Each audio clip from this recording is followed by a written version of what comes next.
Hello fellow YouTubers, and welcome to episode 4, reading my first self-published novel, Aggravation. When he walks the main street of Welcome, very few locals recognise him, and those that do rarely greet him with any more than a muffled hello or a nod of the head. Clyde likes that. He always reciprocates because it's the polite thing to do, but other than that, he is content to keep to himself. Perhaps the locals feel the same way. Living all his life close to Sydney, he had always been just another face among the teeming proliferation of people that frequented the streets any time, day or night. A virtual nobody. He had always liked that too. His uncle, a man who had spent most of his adulthood on the land, had once said that in his hometown he was somebody, but in the city he ceased to exist.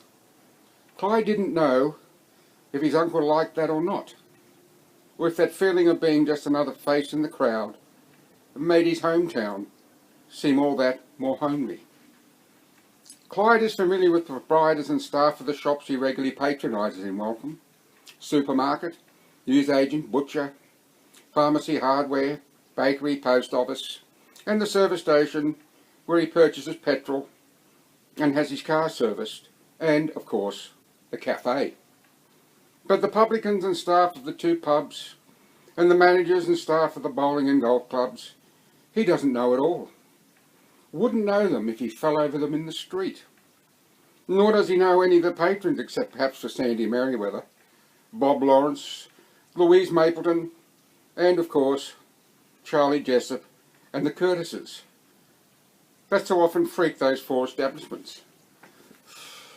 Besides the smell of stale beer and cigarette smoke, places like those are always noisy. And Clyde didn't like the constant babble of voices which, more often than not, were raised in order to be heard over the noise those voices were responsible for in the first place. Clyde couldn't understand what those people found so interesting to talk so incessantly about so often.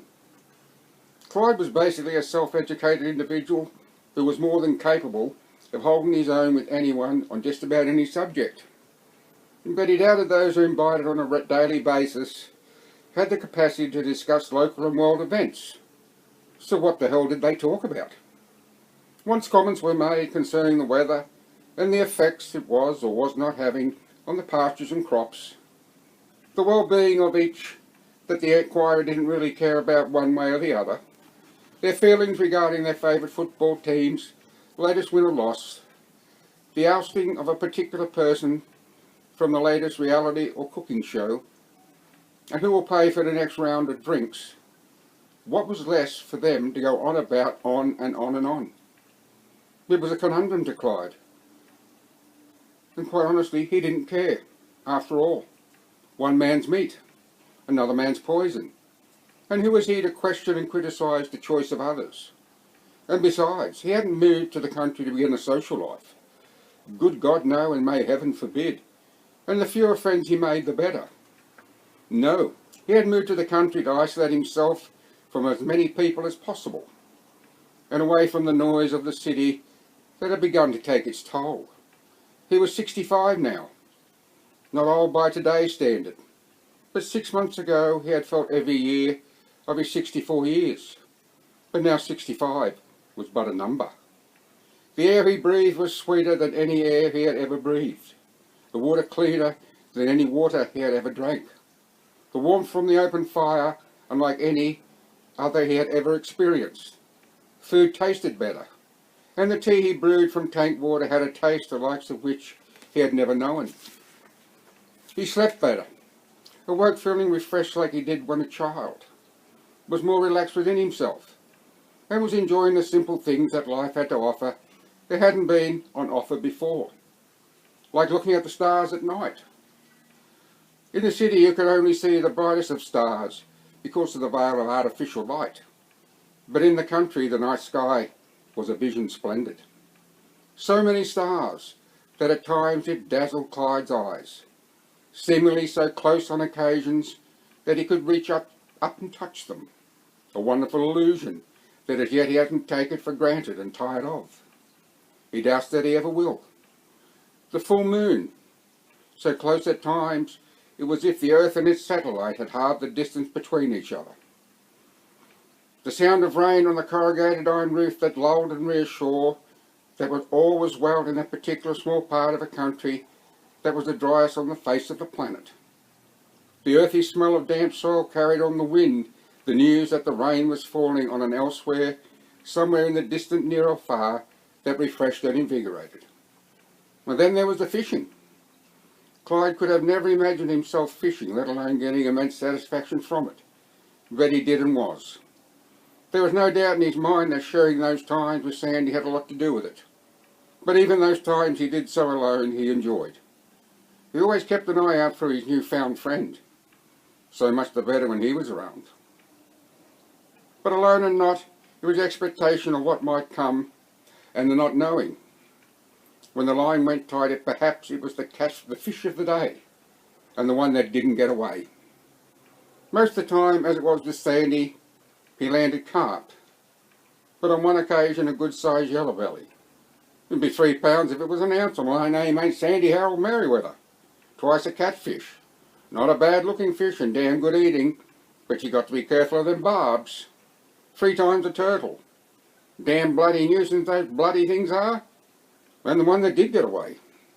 Good God Almighty, Clyde, that was a cod it was. Could tell by the tail. I'll be damned if it wasn't. But besides the fishing, there was always the promise of catching a feed of the tasty crustaceans that are common to inland waters and farm dams. Want to make yourself a yabby trap, Sandy had suggested. I usually bring mine along unless I forget. Good as anything you can buy, those yabbies is. Good as lobster and crab, and they don't cost a penny. Not a goddamn razoo, they don't. I usually put a good sized piece of them dog bones you can buy from the butcher, or a cake of Sunlight soap, if I hadn't got around to the butcher.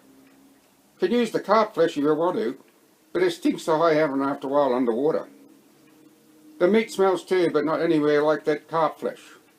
Enough to turn your stomach good and proper, it is. All you have to do is get hold of a 5-gallon drum, knock out the top and bottom, pop rivet some of that galvanised mesh to cover both ends, cut a hole in the mesh about the size of a saucer, and make a cone from the same mesh and wire the mouth of the cone to the hole with the cone on the inside of the drum. Then make a door in the other end so you can reach in to the drum to collect your catch. Good idea to put a handle on it so you can tie the retriever rope to it. Otherwise there's a chance the rope will work its way loose. Sometimes I leave the trap in the water overnight by pushing a tent peg into the riverbank under the surface of the water and tie the rope to it so no one can happen upon it when you ain't around and make off with the catch. Can't blame anyone if you're silly enough to let them know it's there. I do the same thing myself because you don't know if it's been abandoned or what. And when you get the catch home, put them in the freezer for an hour or so before you cook them. Otherwise the stress of them hitting the boiling water makes the meat a little tough, besides it being more humane that way. Cold puts them in suspended animation, it does. And they know nothing about being boiled alive. Don't see the point in making any animals suffer needlessly, I don't. And make sure you bury the scraps in the backyard, otherwise they get on the nose in no time at all, like it is with prawns. Time spent in Welcome State Forest were particularly rewarding for Clyde. 15 minutes by car and he entered a vast area of 8,000 hectares of isolation and quiet, except for the odd rifle shot that wasn't available on a conscious level outside that of a soundproof room or padded cell. Not that Clyde had ever been in a padded cell. He would have ended up in one if he'd remained in glebe. To that there was no doubt. Sometimes the quiet was a little overwhelming, particularly around the area of Tor Hill, so named because of the large marble-like granite rocks at the top. Clyde hasn't ventured to the top as yet, but he plans to in the not-too-distant future. The hill, according to the topographical map he purchased from the newsagent, rises 165 metres, which makes it just shy of being a mountain. Clyde reckons it'll feel like a mountain by the time he reaches the top, after what must be a 45-degree incline leading all the way. Not a walk in the park it isn't. He can't help but wonder if the MacArthur sisters had ever scaled the hill, or even if they had commenced a dig in search of the pyramid they were convinced was buried under it. Common sense tells him it's nothing but a fanciful notion, but his other senses tell him a different story, that there is something strange and eerie about the hill and its surroundings. Supernatural perhaps, supernatural perhaps not, but weird nevertheless. He can feel it. Are you game enough to come here at night? Is a question he has asked himself every time he visits the locality, but as yet he hasn't been able to answer. Perhaps it's the isolation that, for a few daylight hours, is a wonderful thing to experience. But for a man city born and raised, too much isolation, especially at night, might prove to be too much for him to bear. And perhaps he fears fear itself, a rational state of mind, but an irrational hypothesis. He keeps telling himself there is nothing here during the day that isn't here at night, and he would be safer here at night than he would in Bishop Park, but still he hesitates. And he knows there isn't a boogeyman or predators waiting to prey upon him, just harmless creatures that go bump in the night. And he is, after all, a grown man and not a boy, so surely he is well past being haunted by the monsters that once lurked in his head and the pulling up of his bed covers because of them.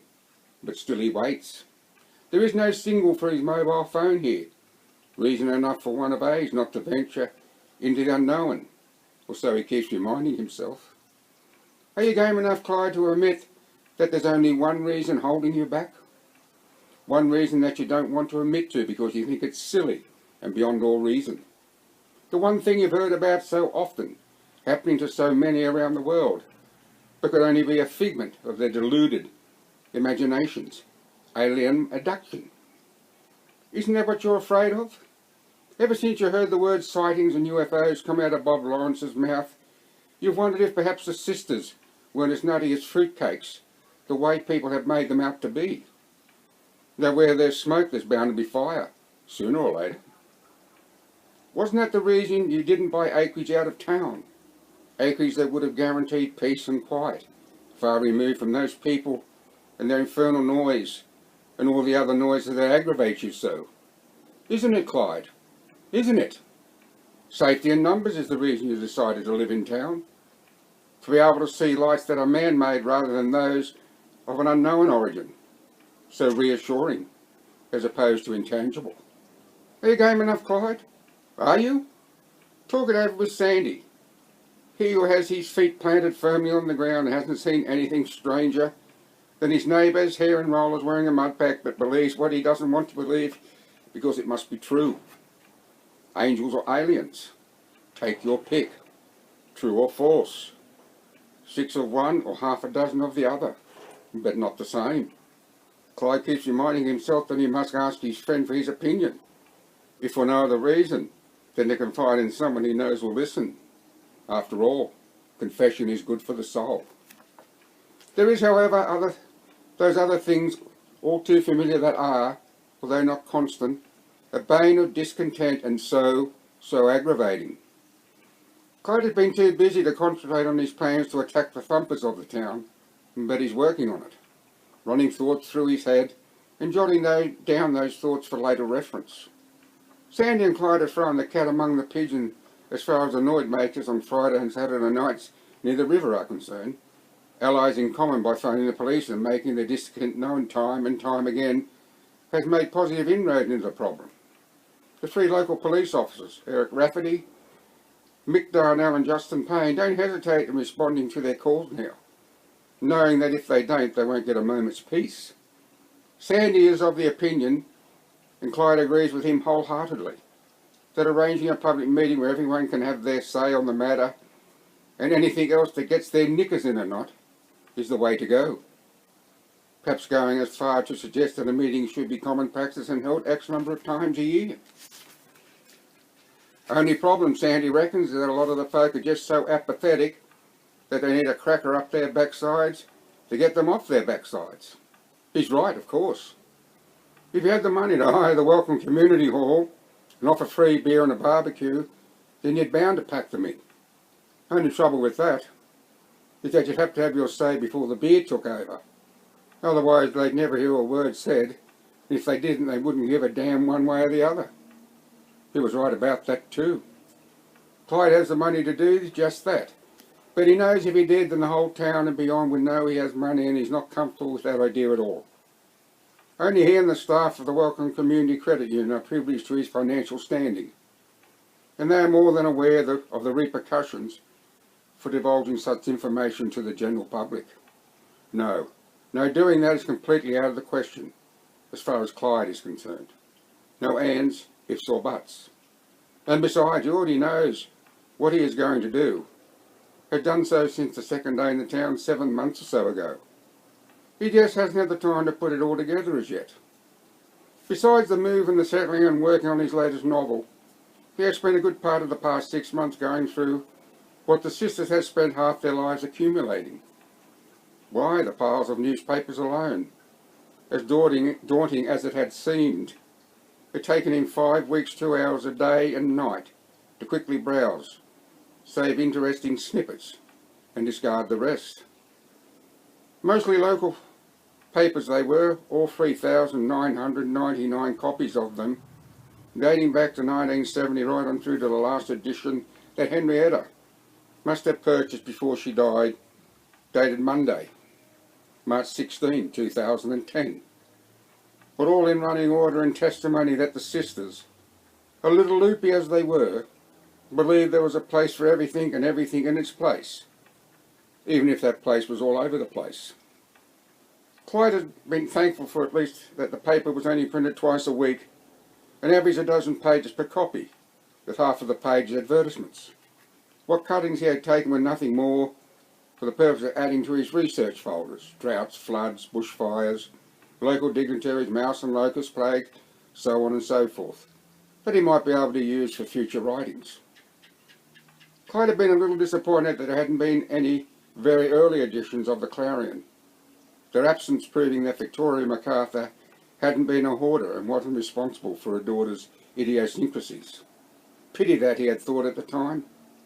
It was a pity too that he hadn't come across any photographs of the family, especially of Harriet and Henrietta.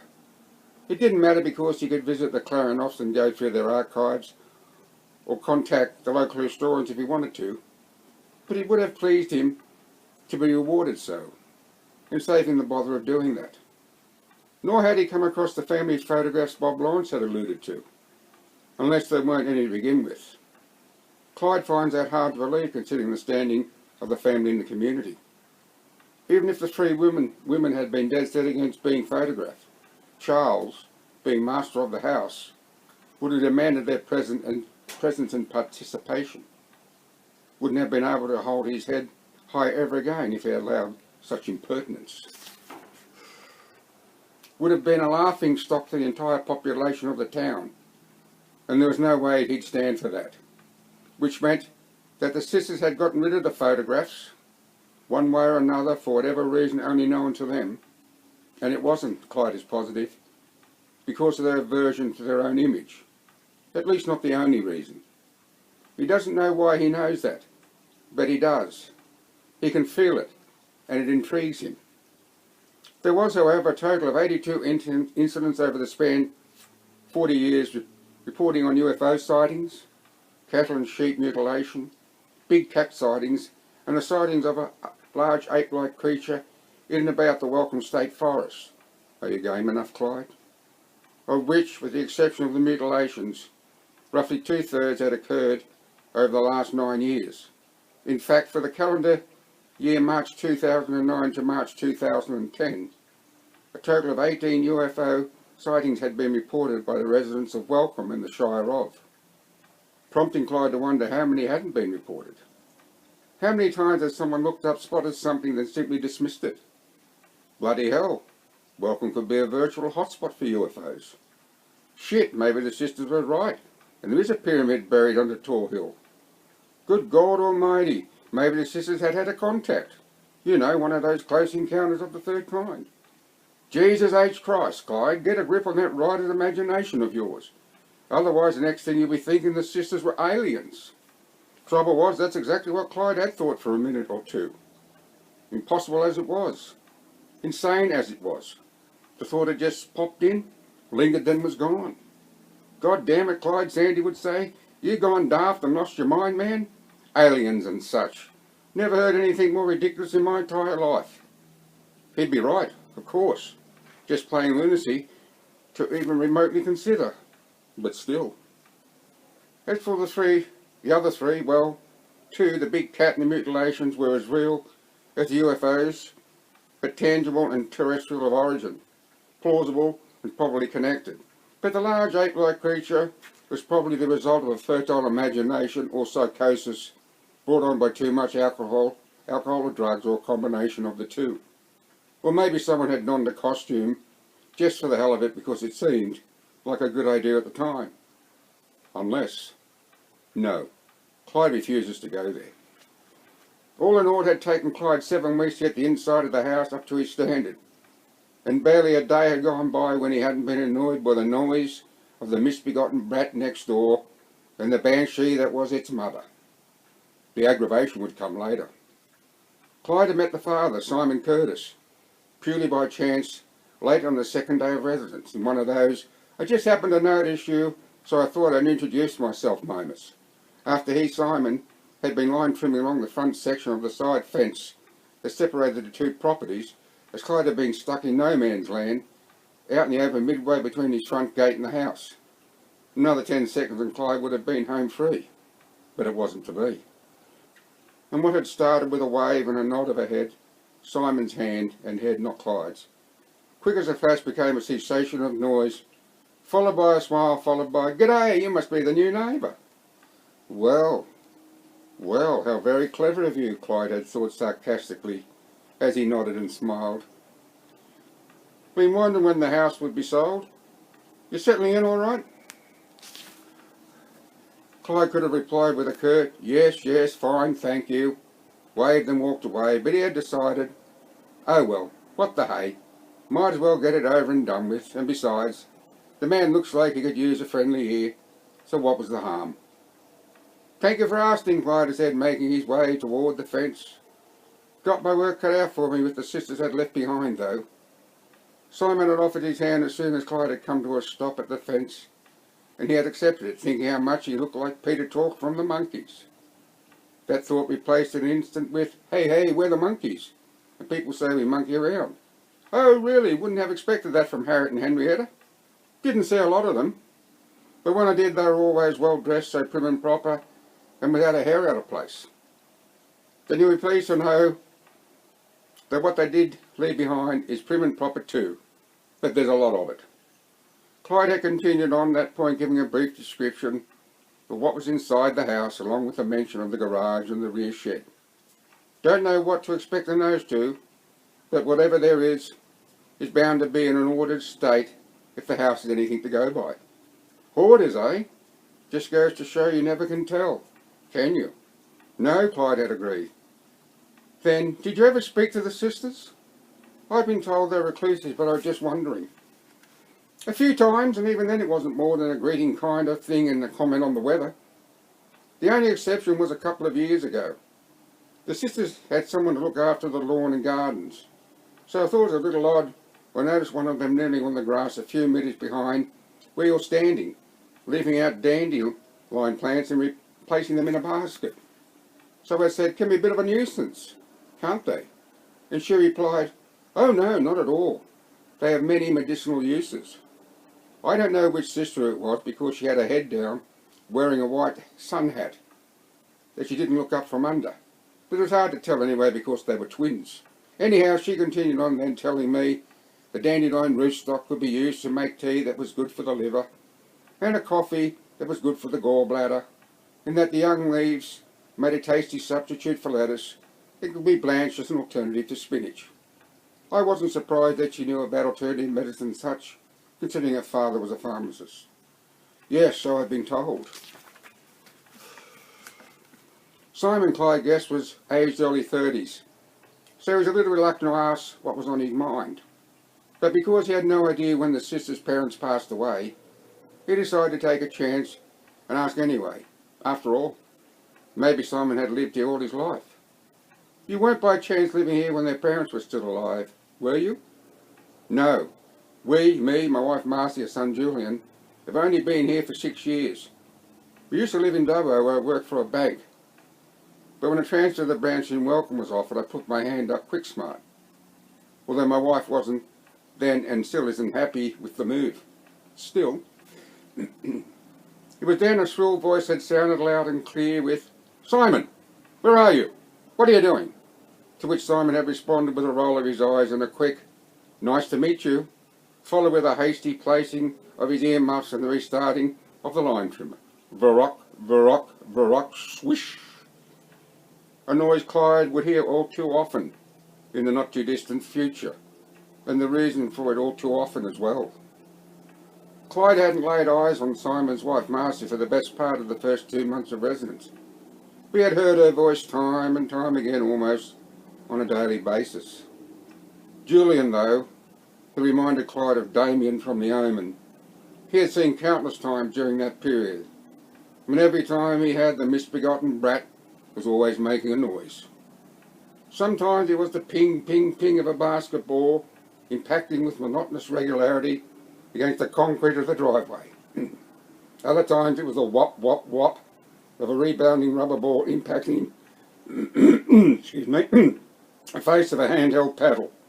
Ping, ping, ping, whop, whop, whop. Even the times, which was often, he didn't see the annoying gnat, he could hear him. Ping, ping, ping, whop, whop, whop. For the first 7 weeks he hadn't been bothered too much by the noise. Annoyed, yes. Pissed off, no. But only because he'd been inside the house going through the piles of newspapers and waist-high stacks of Woman's Day and Woman's Weekly magazines, and sorting through the countless numbers of empty jars and bottles, and the double brick construction of the house had muffled the noise quite significantly. But when he commenced to clear out the single-car garage, located no more than 10 paces from the side fence, exposed all about him and with nothing to shield the noise, and that's when what had once been an annoyance became an aggravation that well and truly got up his nose, wrinkled his brow, and had him constantly cursing under his breath, "Goddamn fucking annoying this, that and the other, ping, ping, ping, whop, whop, whop." Clyde doesn't know the age of Julian, 8, maybe 10 for all he cares, but if the snotty-nosed son of a bitch, an undisputed matter of fact as far as Clyde is concerned, doesn't seem to assist with that fucking ping, ping, ping, whop, whop, whop, then a little shit is in for a rude awakening that will have him seeing what life he has lived passing very quickly before his eyes. Yet, like it is with the thumpers, it's not so much the noise that's the problem, although it certainly isn't conducive to neighbourly relations, but rather how persistent the noise is, on and on and on and on ad infinitum, as if their very lives were dependent on it. And because you are subjected to it so often for so long, it has a profound psychological effect upon you, a form of torture that, instead of the drip, drip, drip of water, is the thump, thump, thump, ping, ping, ping, whop, whop, whop of your torturers. It doesn't matter where you are and what you are doing, will have you flinching, gritting your teeth, wincing your eyes closed, and seething with rage at the indignity of it all. All through the week, day, morning, and until around 4 in the afternoon, all was quiet as it should be. There is no passing traffic save the coming and going of the residents' vehicles, and the now and again of those of any visitors, and Clyde likes that. Clyde's house is located on the northern side of Turpentine Street, so named because of the magnificent stand of trees that bears its name, just off from where the street ends at a safety barricade, half a dozen houses to the east.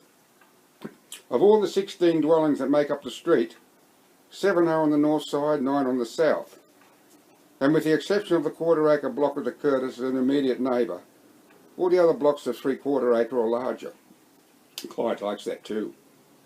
Gives the street an open area that is so lacking with the congestion so typical of the city and suburban life that everyone's been all too familiar with. He also likes, although he would prefer one less, that the only other children in the street are the 3 of the Stevens family, 4 houses to the west of east side of the street, and the 2 of the couple on the distant far corner of Turpentine and Lister Streets on the south side. The Stevens own a small earth-moving business, their name prominent on the side of all the plant, the only reason Clyde knows their name. In fact, there's only one other resident Clyde knows by name, and that's Charlie Jessup, directly opposite across the street. And deaf as a post, Charlie is.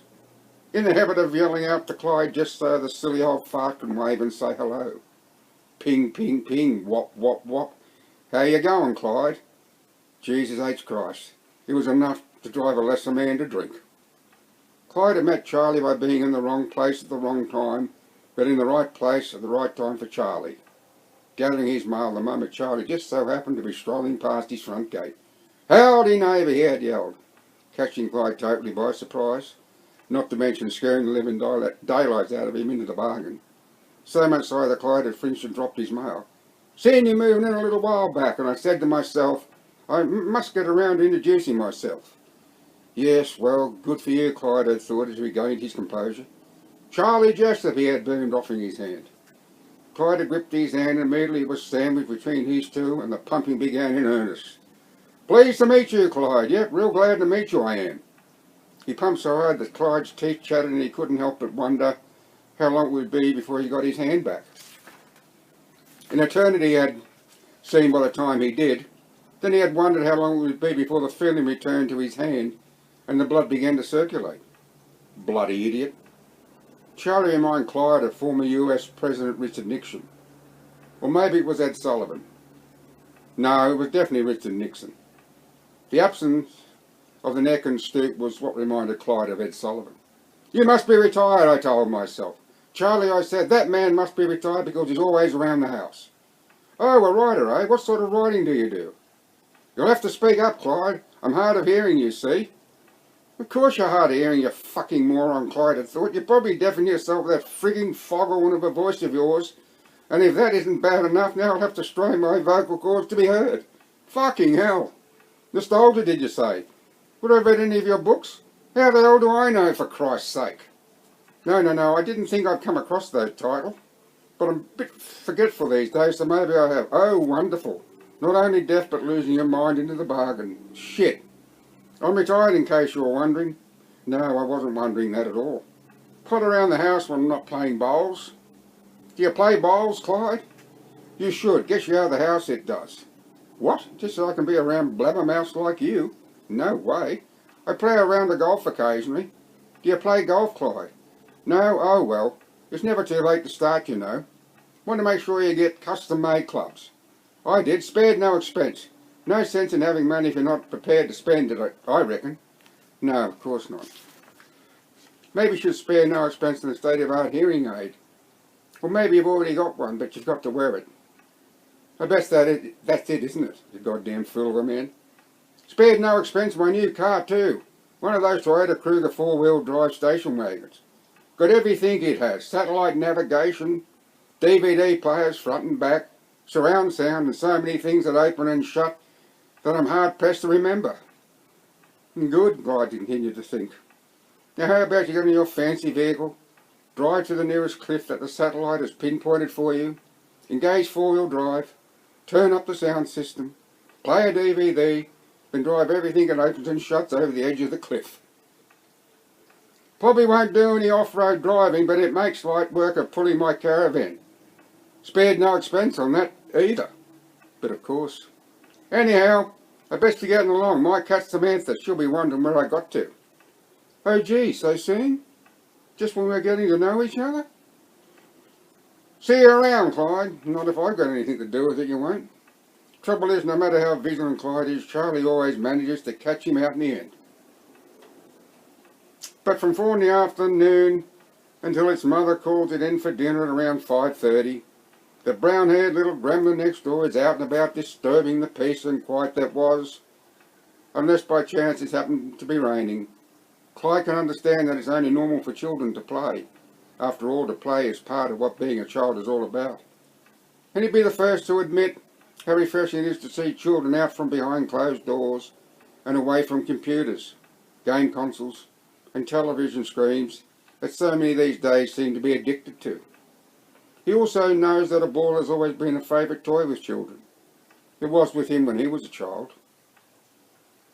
But why does this, the apple of its mother's eye, have to do the same aggravating thing day after day after day without so much as a break for a piss or a drink to break the rhythm? Well, why does he have to do it at all? Why doesn't he go and play with the other children in the street down their end of the street? Why doesn't he be the odd one out and stay inside and play games? Surely out of all the whiz-bang technology money could buy.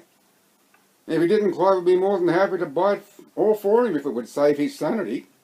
And Clyde would be more than patient, grinning and bearing it all in silence for a fortnight to maintain the status quo, hoping beyond all hope that the boy would soon tire of it and find something else to occupy his mind.